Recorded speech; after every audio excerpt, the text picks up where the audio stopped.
How's it going, everybody? Bryan Alvarez here. After Dark Radio. We are here every Wednesday, 2 Pacific, 5 Eastern. Sports Byline Broadcasting Network, as well as f4wonline.com/YouTube, twitch.tv/F4W video. And you can always listen to Sports Byline on TuneIn Radio, free. And we are here live every Wednesday, 2 Pacific, 5 Eastern. Today we're going to be joined by Stan Deyo. He returns to the show. He's a regular guest here on this and many other programs as well. Dates back to the days of Art Bell. We're going to try to talk about some UFO topics today, but you never know where things will go. And so we're going to get into all of that with him coming back here in just a moment. Should mention last week we had a solo show. We've got a lot of big guests coming up, in fact. And it's going to be an exciting month. It is Halloween month. And the lineup here, Jim Harold will be returning to the show on the 15th. The Reverend Bill Bean likely back on October 22nd, October 29th. The Haunted AF Podcast Girls, which will be perfect for Halloween, as we can talk hauntings, ghosts, and so much more. So Stan Deyo's coming up after the break. If you'd like to send questions for Stan, you're welcome to do so, 425-780-7566. That is 425-780-7566. Or you can email me with really anything, Bryan@AfterDarkRadioshow.com. That is Bryan@AfterDarkRadioshow.com. Questions, comments, we always welcome your stories as well. I know a lot of you got weird stories, and do not be afraid to send them to this program, because that's what the show is all about. We'll read the ones we can, and if you send us something, we'll probably end up reading it here on the air when we have free time. So check it out, Bryan@AfterDarkRadioshow.com. Back in a moment with Stan Deyo, After Dark Radio, Sports Byline Broadcasting Network.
Show. Bryan Alvarez here, After Dark Radio, every Wednesday, 2 Pacific, 5 Eastern, Sports Byline Broadcasting Network, as well as TuneIn Radio, F4WOnline.com/YouTube, and Twitch.tv/F4W Video. Very happy today to be joined again by Stan Deo, one of our favorite guests. He's been on this show multiple times and has been doing media, I think, pretty much forever. Stan, back to the days of Art Bell. Is that right? That's right. That was last century. Yeah. I mean, was there anything before Art Bell? Is that when you first started doing media, or how far back does your media go? That was the first one, I think, 1995 with Art. I was living in Australia at the time, and my brother Glenn, up here in the States, said, "Yo, tell this guy about your earthquake prediction things." And so that was the first, media I did. I hadn't even written, much at that time because of the conspiracy, I guess, the Vindicator Scrolls. But, there were local radio stations and things that I did interviews with, but nothing, across the United States like Art did. He was a really cool guy. Yeah. How many appearances do you think you did on that show? Oh, I think at one time they'd counted 30 some odd. Wow. Yeah, he was the guy that got me into radio. That's why this show exists right now, is listening to Art Bell, and I listened to those shows with you way back in the day, and it's very fun to have you here on this show, just continuing to talk about everything you've talked about for years. And yeah, go ahead. No, go ahead. That's all right. Yeah, I was just saying, it's great to chat to you, especially someone that Art started in the business.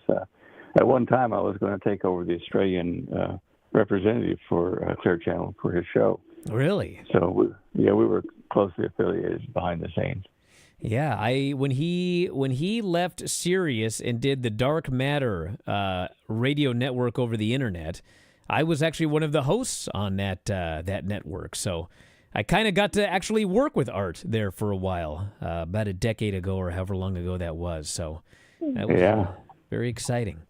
Now, usually when you're on, we talk about a lot of, the Ark of the Covenant, some biblical topics. We haven't really talked a lot about UFOs, that sort of thing. I know you've done television programs talking UFOs and all sorts of different things.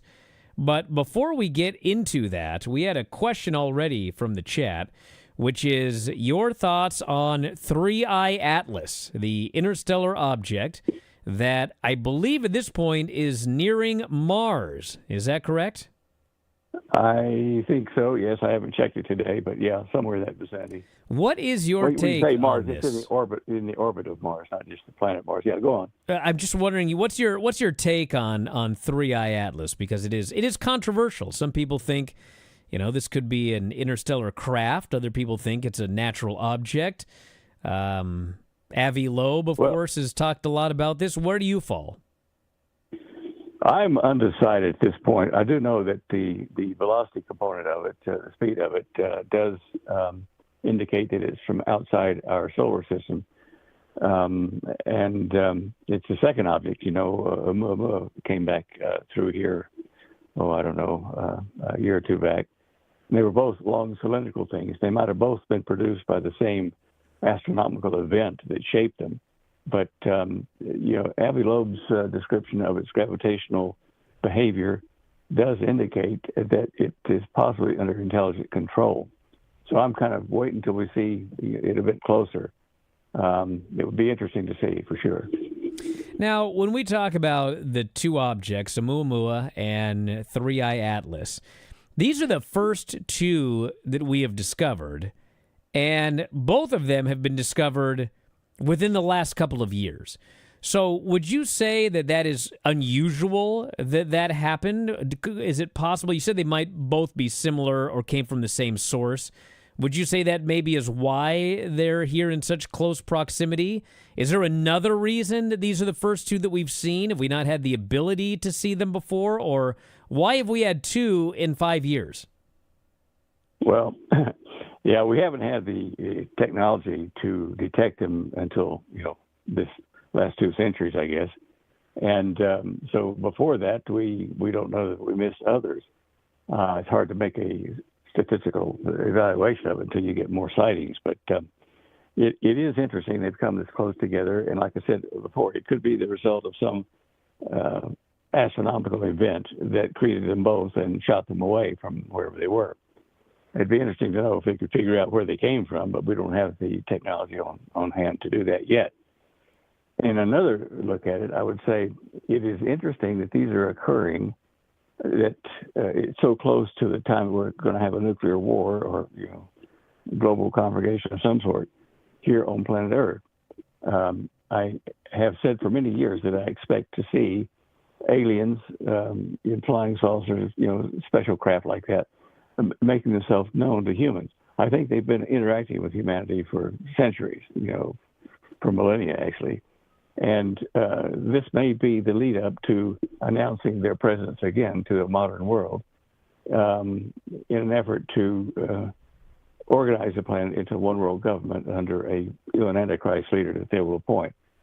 That's been the whole thing I've talked about for many decades, is to beware of this first group coming. Did you ever see that series V, for Victory, V?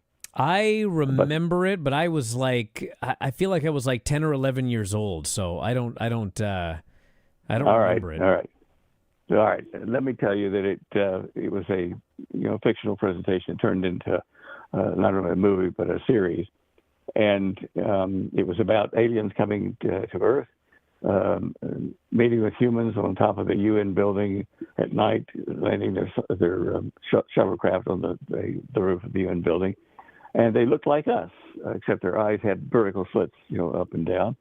And the story developed into a relationship between humanity and them. They wanted our freshwater supplies, and they'd give us anti-gravity and a few other things in return. The story proceeded, and somehow or another you find out that they are wearing fake skins, that they're really lizard skins, reptile skins on them, but they put this plastic stuff over, makes them look human. And then, of course, eventually mankind found a way to defeat them using a distilled powder from the blood of a child that was born between the mating of one of their people and one of our people. And this powder of this child, the blood, was spread by balloons and it ran them all off. The story goes on, but the point is that it's like we're seeing this again. The biblical forecasts or prophecies for the time we're in now say that there's a great deception going to come upon the earth. And even Jesus says, don't be fooled. If they come and say that they are me or from me in this secret place or in the desert, meet them there. Don't believe it, because when I come back, everybody, all living things will see me at once all over the planet. It's not going to be requiring you to go to some secret place. So I've been warning people there's going to be this alien, not invasion, but alien encounter, and it will be here to help us solve planet Earth.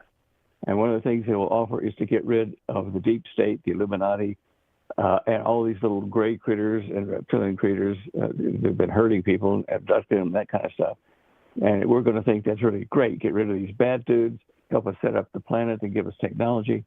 And my warning is, don't believe it. That's going to be the first wave.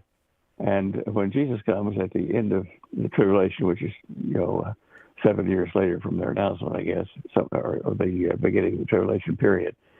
And so this is getting close. Seeing these strange things in the heavens that are catching our scientists' attention is bringing the consciousness of the planet up to the fact that, hey, that may be them.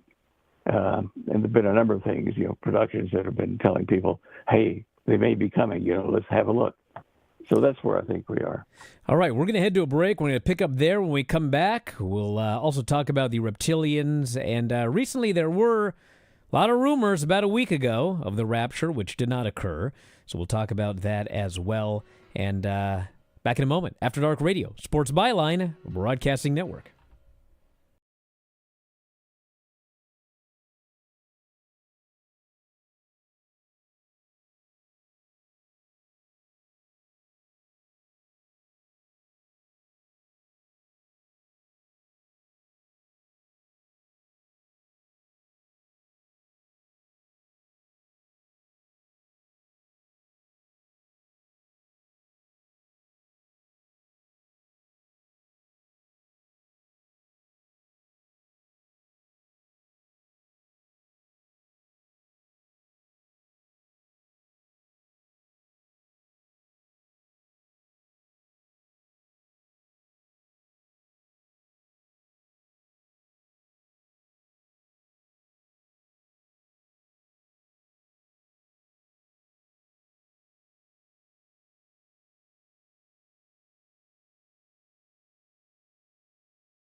Back in the show, Bryan Alvarez here, After Dark Radio Sports Byline Broadcasting Network, TuneIn Radio, YouTube at f4wonline.com/YouTube, as well as Twitch, twitch.tv/F4W Video. And what is that right there?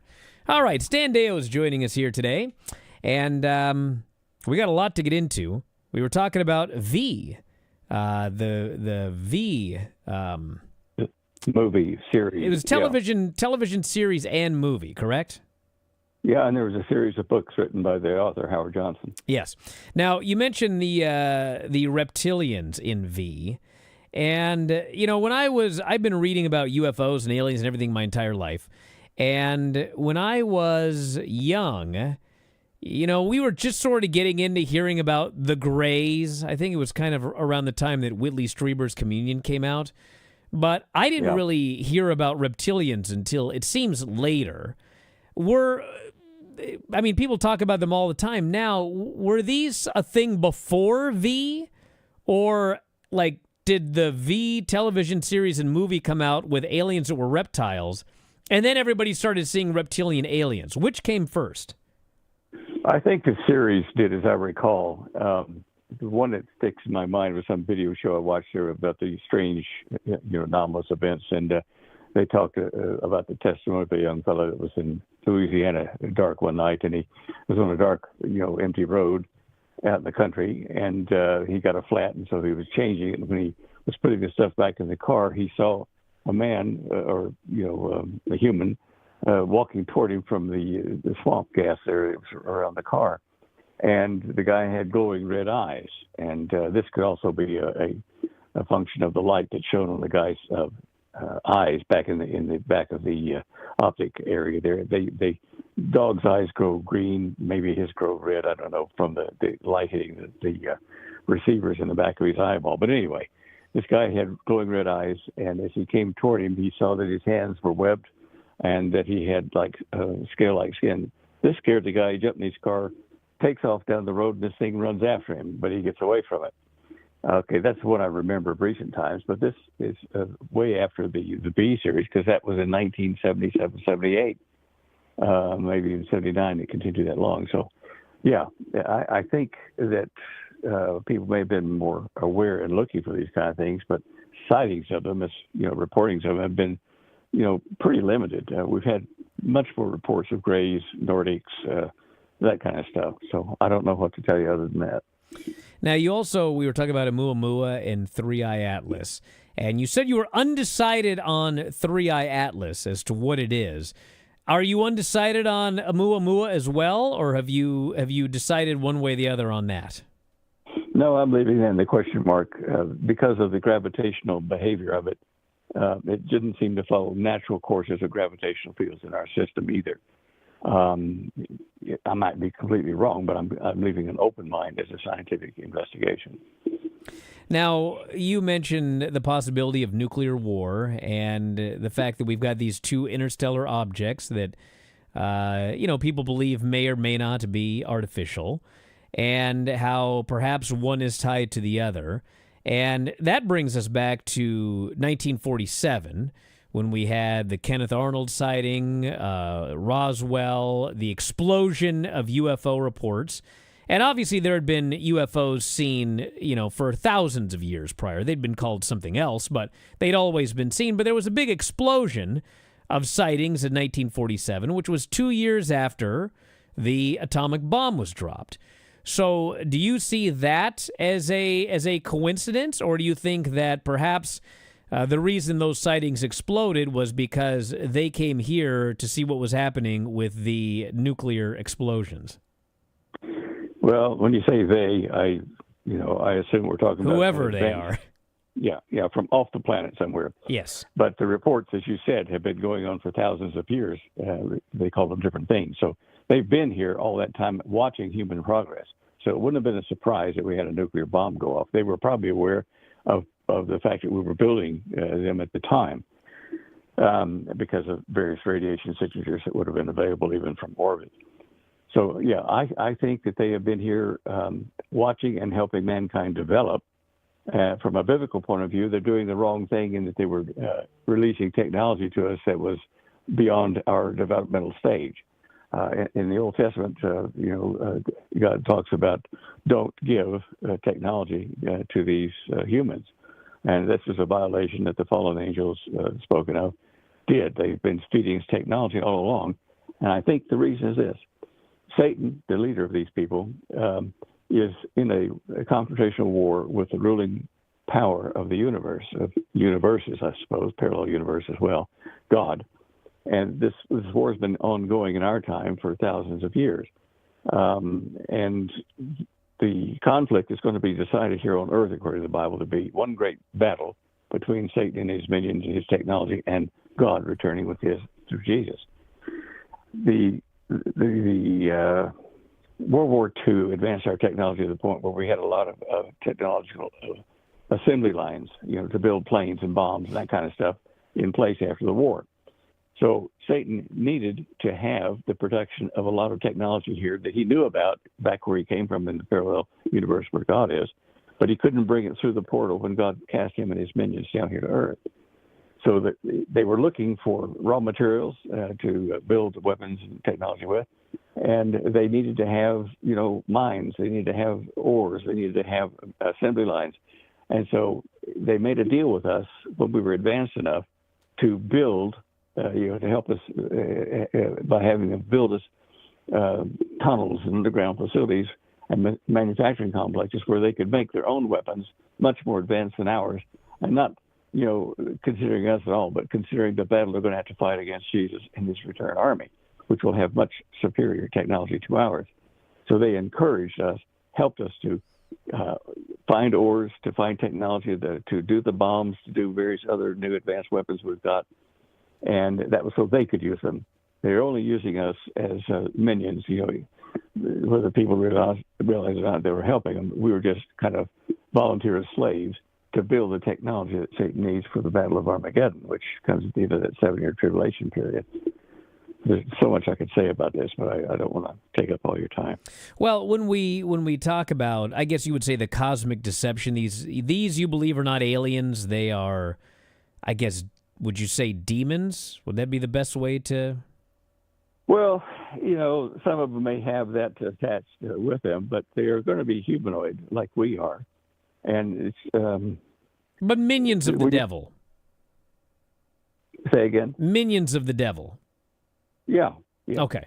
Definitely. So and look, all right.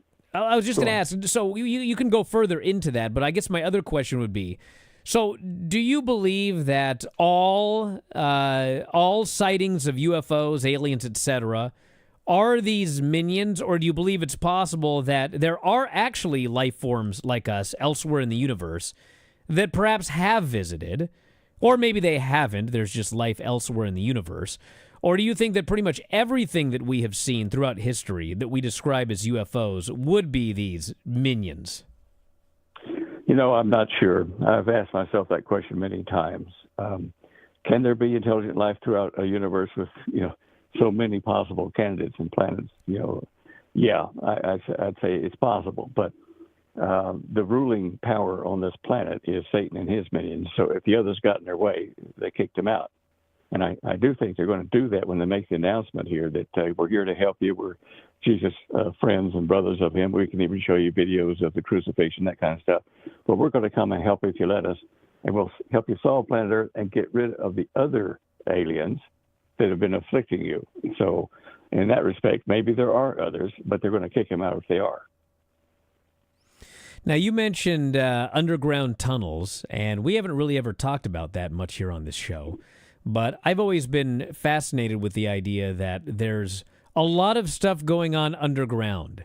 And you hear these stories of, these people in this town, they always hear this sound. It sounds like machinery and clanking underground, but there's no explanation for it. How vast do you believe the underground machinery is here in this country, for example? Well, in this country, I think it just crisscrosses the entire country. We had a friend in Arizona that we were communicating with by email in the old days, and she would complain at night. She'd go to bed, and her bed would vibrate and then move across the room with her in it. and it was vibrations from the ground underneath her. And we know that Arizona and a number of other states here in the West were probably the sites of many of these tunnels, from White Sands to Nevada for Area 51, various things like that. And so I think that we have been drilling these things. I mean, you don't see many tunnels being drilled for car passageways under a river or anything like that. But yet the Germans, the Japanese, the United States, China, they've all been developing and patenting huge boring machines to drill tunnels. Various types of propulsion and waste removal have been developed. The U.S. Air Force had one that was public pictures of it. I think in 1990s, early 1990s that I saw. But the Japanese and the German solutions have been to drill two simultaneously linked together like a big figure eight. And these things have 50-foot diameters. I mean, they're huge. And they're all across the place. And with the advent of nuclear technology, it was common sense to go deep underground and to communicate from, say, the White House to a safe place to get the president and members of Congress away from Mount Weather or wherever, or here to Colorado to Denver Airport, and then over here to the continuance of government at Cheyenne Mountain. Well, hold that thought, Cheyenne Mountain. We'll be back to pick it up there and also talk about some entry points for underground tunnels and bases. Back in a moment, After Dark Radio, Sports Byline Broadcasting Network.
Bryan Alvarez here, After Dark Radio, Sports Byline Broadcasting Network, every Wednesday, 2 Pacific, 5 Eastern.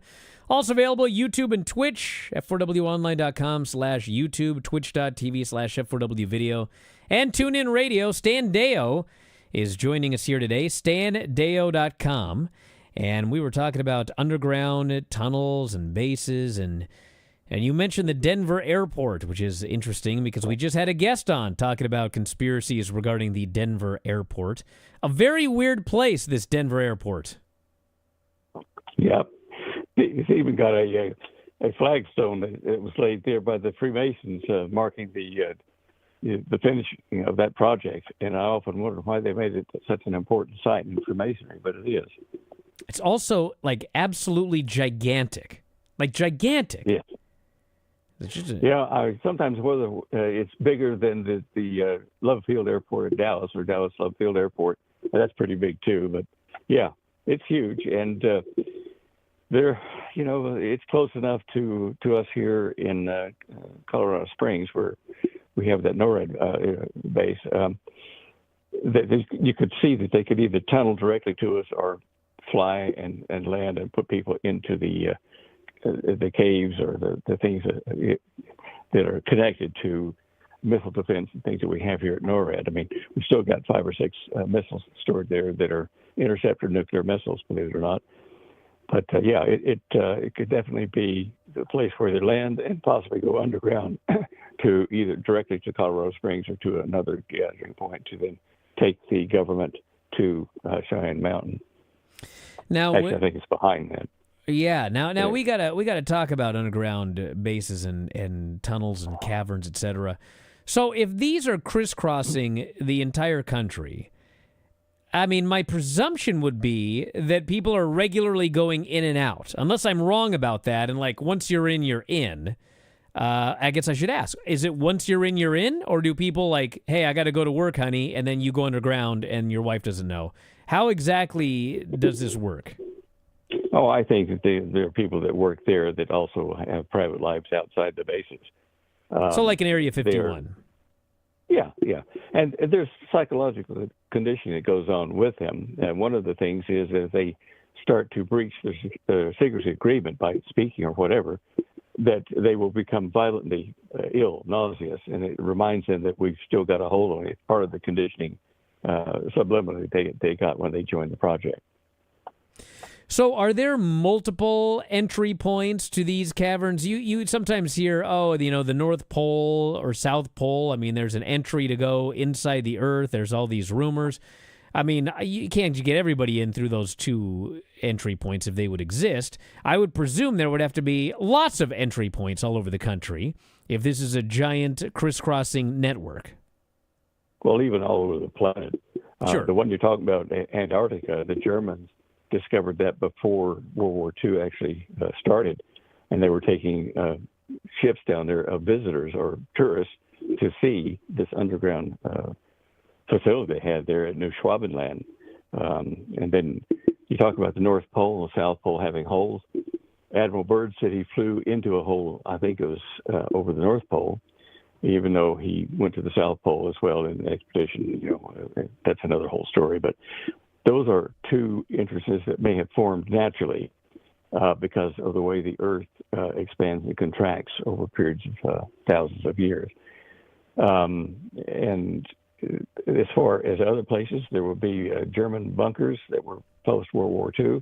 I know from my association with Teller's Project that our team worked with Germans and Americans and British in underground tunnels that are still sealed that the Germans built. We were testing our flying saucers, a smaller diameter one, in rail tracks in these underground tunnels that were left over from the German occupation there, our German war. So, yeah, they're going to be places everywhere. And there's even one that's like rumored off of Catalina Island off the west coast of Southern California. And they've altered the maps, Google has, and taken out the underground bathymetry showing a raised plateau area with what looks like a hole going into it from the side, like an entry port.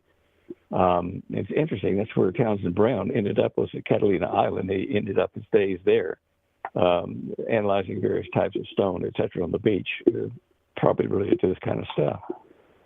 So, yeah, they're everywhere. I love when you're on the show because I feel like we could talk about absolutely anything, and it goes so many directions. But now I have to ask, there are like Google images that, I mean, it's not even like a secret. It's just like, this doesn't show up on Google Images. And some of them are, like, I don't think Area 51 shows up on Google Images, and it's obvious as to why. But, like, sometimes something isn't, like, I think there's, like, a lake in Michigan or something, or a big, I mean, there's just things that's like, why would this possibly be censored from Google Images? Well, like, it's just a lake, or it's just, it seems like it's nothing. Look, Google is obviously a place that the controllers of our planet, the deep state or whatever you want to call them, have put limits on what people can view. And before this got really heavy blocking, I went into Google Earth Pro, and I went down in deep dives underneath what you think was the bottom floor of, say, Saudi Arabia. And I would punch through that on Google Earth when you think it's, there's nothing there. It's just going to be the end of what I'm looking at. And you'll punch through into another group of images that show you what's really there. And there are a number of places like this I found in Egypt and in Saudi Arabia. In fact, Saudi Arabia and Egypt both, I found a very advanced technological basis. I mean, radomes and missile launching pads in the Jabal Tuwaiq, south of Riyadh. And I put these all on my website. If you go to standale.com, main page, and go over to the right there, you'll see it says show images. Click on that, and then go to the portion about the middle of the page where I say, look at these mysterious anomalies in Saudi Arabia and the Middle East and whatever.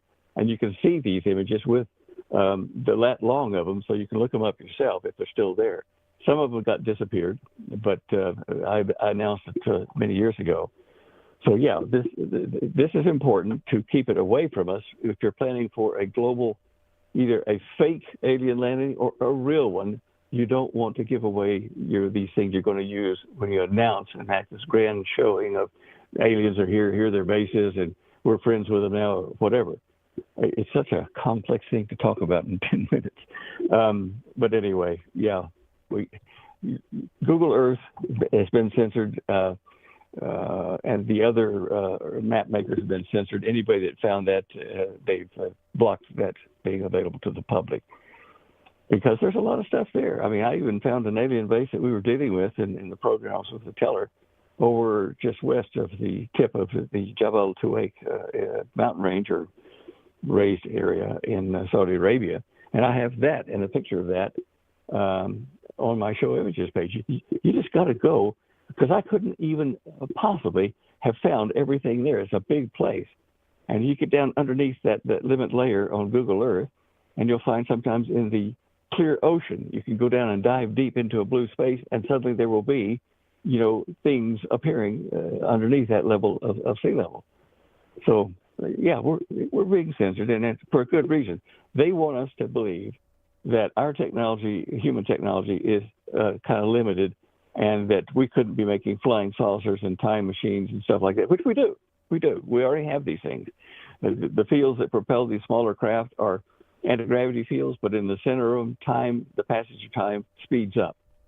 So people that use these crafts frequently will have gray hair a lot quicker, like Obama did. And you spend time there, you age quicker.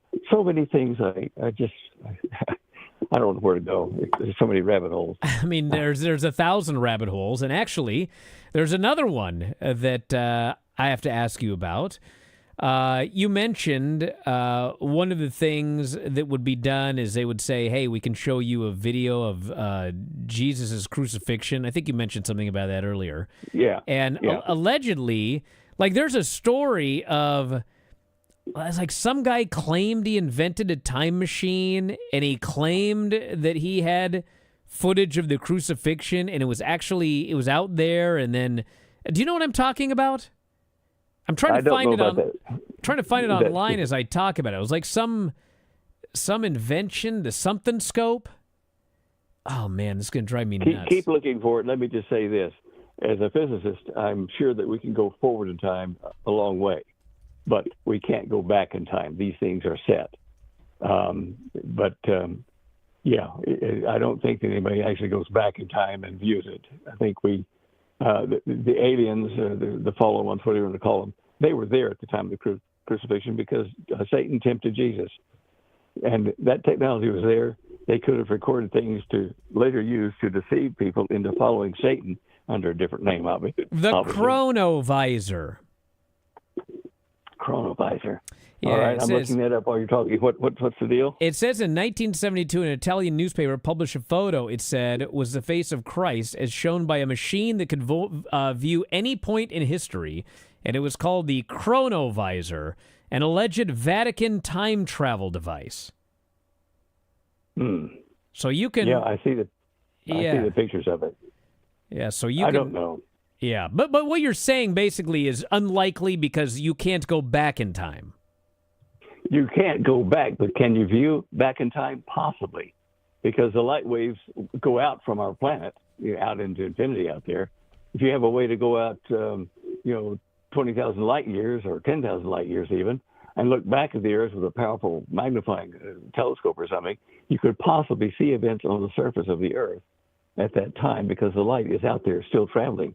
I mean, radio waves from the Nazis, opening up the World Games, for Hitler, that's out there in space somewhere. It's so you can view it, and so this viewing. Sure. So like when we look out at the sun, we're looking at the sun 8 minutes ago. We're not looking at the sun as it is now. Exactly. Yes. Okay. Interesting. Well, yeah. Look up chronovisor and see what you think of that. But it reminded me of that when you said that was something they would say, like, we can show you the crucifixion or whatever. Well, all these things to kind of prove that they are the real deal, and Jesus is one of their guys, and we're here to help you. This is going to happen soon. I think that, but before the next few years, next 3 or 4 years, I think we're going to see this open reveal of the technology and these extraterrestrials, and finally disclosure will be made official. Now, one last thing before we go to the break here. You talked about the end times, and obviously a week ago, I think it was last Wednesday, actually, was supposed to be September 23rd was supposed to be the end of the world, according to this South African pastor. I think he said he was 999% sure or something. And, some people sold their cars, quit their jobs, expecting the rapture, and it never happened. These stories seem to happen like every 4 or 5 years. The rapture is allegedly coming. Yeah, and the Bible says that even Jesus himself doesn't know the date and time of the rapture until his Heavenly Father tells him. And you can know the season of when this might happen. And I think that pastor and others who have predicted the rapture will occur on this date this year, whatever, that they have forgotten this, that even Jesus doesn't know until just before the moment to go collect his bride, the church. And in this case, that pastor was looking at Rosh Hashanah, the Jewish New Year, and the cycle of 7 70s and 7 sevens. And he put it all together and say it's going to happen on the Feast of Trumpets in September the 23rd, 24th. Now, I think we're in the season, and the season could be months or years, but I think under 10 years for sure. All right, well, hold that thought, under 10 years. Back in a moment, everybody. After Dark Radio, Sports Byline, and Broadcasting Network.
Show. We only got a brief moment of time, but I want to give Stan a chance to finish that last thought, and then we'll get some plugs in. Go ahead, Stan.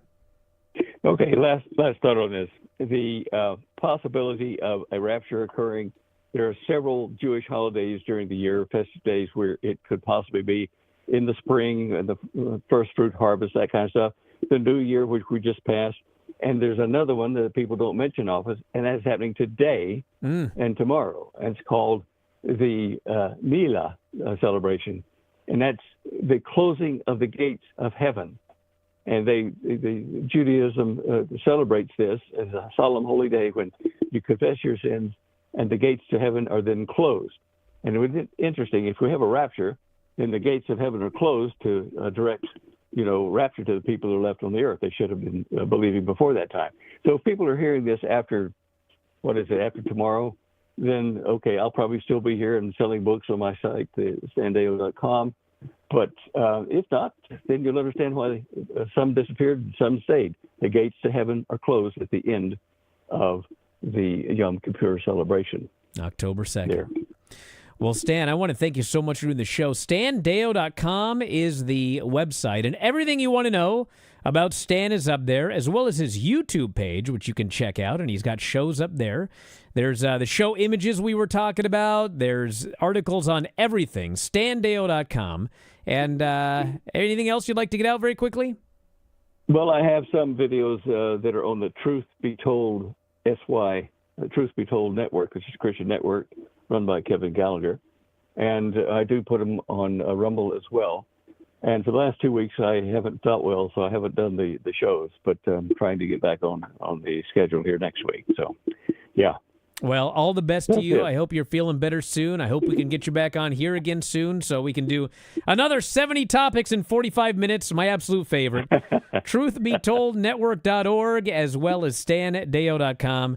And Stan, thanks so much for everything. And, of course, thank you, everybody, for listening. We'll talk to you next time, After Dark Radio on the Sports Byline Broadcasting Network.